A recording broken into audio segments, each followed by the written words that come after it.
क्या आप भी जानना चाहते हैं कि समग्र आईडी में एसटी, एससी, ओबीसी या जनरल कास्ट कैसे बदली जाती है और वो भी सीधे सचिव या जीआरएस अपने एसपीआर पोर्टल से कैसे करते हैं? तो इस वीडियो को अंत तक जरूर देखें क्योंकि इसमें मैं आपको दिखाने वाला हूं पूरा लाइव प्रोसेस कि कैसे समग्र आईडी में कास्ट को चेंज किया जा सकता है। नमस्कार दोस्तों, स्वागत है आपका हमारे यूट्यूब चैनल ऑनलाइन विकास में। आज हम आपको बताएंगे कि अगर किसी व्यक्ति की समग्र आईडी में कास्ट गलत दर्ज की गई हो तो सचिव या जीआरएस अपने एसपीआर पोर्टल से उसे कैसे सही कर सकते हैं, वो भी बिना किसी दिक्कत के।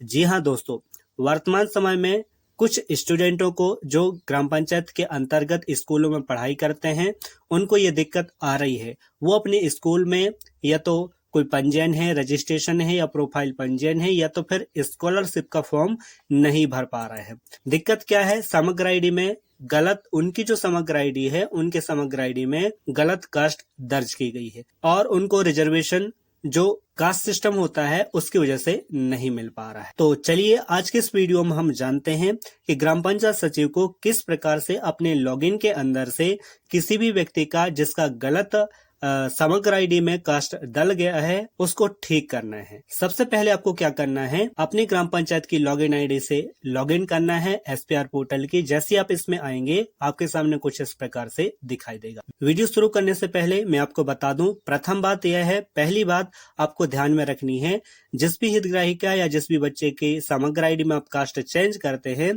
उनसे एक समग्र आईडी प्रिंट आउट की फोटो कॉपी ले ले और एक डिजिटल कास्ट सर्टिफिकेट ले ले। और उस डिजिटल कास्ट सर्टिफिकेट में यह ध्यान रखना है कि जिस भी हितग्राही का आप कास्ट चेंज करना चाहते हैं जो कि गलत हो गया है किसी कारणवश से, तो उसका जो डिजिटल सर्टिफिकेट है, कास्ट सर्टिफिकेट है, उसमें उसका नाम और उनके माता पिता का नाम, चाहे वो हिंदी में हो या इंग्लिश में हो, same to same Aadhaar card के जैसा होनी चाहिए। मतलब सेम होना चाहिए। उनके मम्मी पापा का नाम भी सेम होना चाहिए उनके दस्तावेज के अनुसार। अन्यथा यदि आप उनके मम्मी पापा का यदि केवाईसी हो रखा होता आईडी में, तो जब हम कास्ट चेंज करने जाते हैं तो मिसमैच की प्रॉब्लम आ जाती है। तो यह समस्या ना आए इसलिए मैं आपको पहले ही बता दे रहा हूँ। तो चलिए अब आपको शुरू करना है, किस प्रकार से प्रोसेस करना है यदि आप कास्ट चेंज करना चाहते हैं, तो हम आगे इस वीडियो में देखते हैं। सबसे पहले आपको अपनी लॉगिन ओपन कर लेनी है और इसके बाद में यहाँ पर आना है और यहाँ पर आपको देख लेना है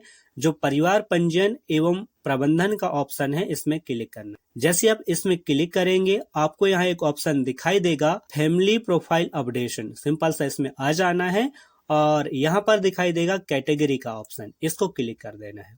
जैसे आप इसमें क्लिक करेंगे यहाँ पर आपको पूछा जाएगा कि अपने कार्यक्षेत्र पंचायत वार्ड के अंतर्गत जो सदस्य है जिसका आप कैटेगरी चेंज करना चाहते हैं जो कि गलत हो गया है, उसकी सदस्य आईडी आपको यहाँ दर्ज करना है जो कि 9 अंकों की होती है। चलिए हम यहाँ पर दर्ज कर देते हैं। एक हितग्राही मतलब एक बच्चा आया हुआ है हमारे पास में, उसके समग्र आईडी में कास्ट चेंज हो गया है तो उसका हम चेंज करने जा रहे हैं। उन्होंने डिजिटल सर्टिफिकेट दिया हुआ है कास्ट सर्टिफिकेट, उसी के अनुसार हम चलिए हम देखते हैं आगे क्या समस्या आती है लाइव प्रोसेस करने पर। सबसे पहले हम यहाँ समग्र आईडी दर्ज कर लेते हैं। इसके बाद में सर्च बटन पर क्लिक करना है। जैसे आप सर्च बटन पर क्लिक करेंगे आपके सामने उस हितग्राही की संपूर्ण डिटेल खुल जाएगी। समग्र आईडी, उसका नाम क्या है, किस गांव का है, मोबाइल नंबर क्या है, उसके अंतिम अंक क्या हैं और यहाँ पर वर्तमान जो वर्ग है, कास्ट है, वो दिखाई देगी। यहाँ पर अक्सर रॉन्ग ही दिखाई देगी यदि उसका गलत है तो आपको सही करना है। इसके लिए आपको क्या करना है, यहाँ पर दिखाई देगा आपको क्या आपके पास डिजिटल जाति प्रमाण पत्र उपलब्ध है। जी हाँ दोस्तों, यहाँ पर ध्यान देने वाली बात है, आपके पास में यदि रेड कलर का जो पुराने समय का जाति प्रमाण पत्र है वो नहीं चलेगा।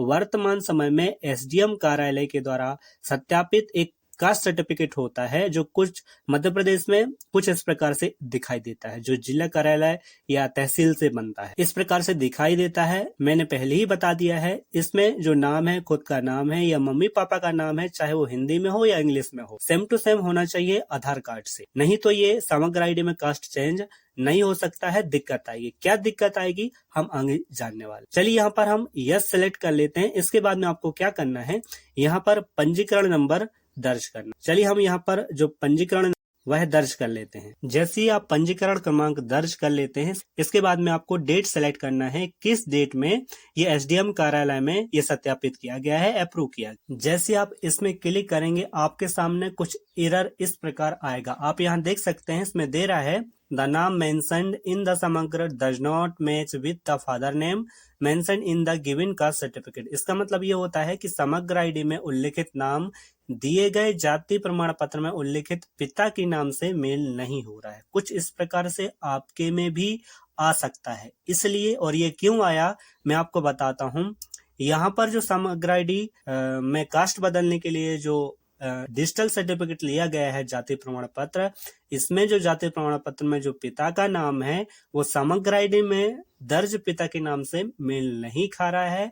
और ये ऐसा इसलिए हुआ है क्योंकि इसमें जो पिता का नाम डला हुआ है कास्ट सर्टिफिकेट में वो आधार कार्ड के हिसाब से नहीं है, ऐसे ही एसडीएम कार्यालय में कास्ट सर्टिफिकेट बनाते समय डाल दिया। तो इस बात का विशेष ध्यान रखें।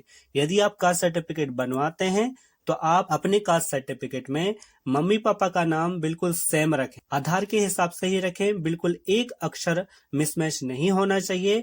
अन्यथा यदि ऐसी कंडीशन आती है तो आपके स्कॉलरशिप भी फॉर्म नहीं भरा जाएगा स्कूल से, न ही प्रोफाइल पंजीयन बना जाएगा, आपको दिक्कत झेलनी पड़ेगी। इसलिए आप जब भी कास्ट सर्टिफिकेट बनवाएं तो बिल्कुल केयरफुली बनवाएं। और सेम टू सेम यही प्रोसेस है, आप इस तरह अपनी कास्ट को चेंज करवा सकते हैं ग्राम पंचायत के माध्यम से। इस प्रकार का एरर नहीं आएगा। यदि कोई गलती नहीं है कास्ट सर्टिफिकेट में तो आपके जब कास्ट सर्टिफिकेट लगा करके समग्र आईडी में चेंज किया जाएगा तो कुछ एरर नहीं आएगा।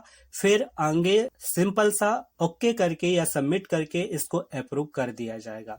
जैसे ही कुछ इस प्रकार से ऑप्शन खुलता है, इसके बाद में आपको सबमिट कर देना है, ये फाइनली अपडेट हो जाएगा।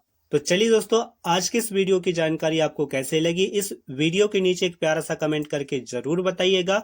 यदि आप वीडियो में नए हैं तो चैनल को सब्सक्राइब कर लीजिएगा और बेल आइकन को भी प्रेस कर लीजिएगा ताकि आने वाली न्यू वीडियो का नोटिफिकेशन आप तक जरूर पहुंच सके। मिलते हैं अगले वीडियो में। धन्यवाद।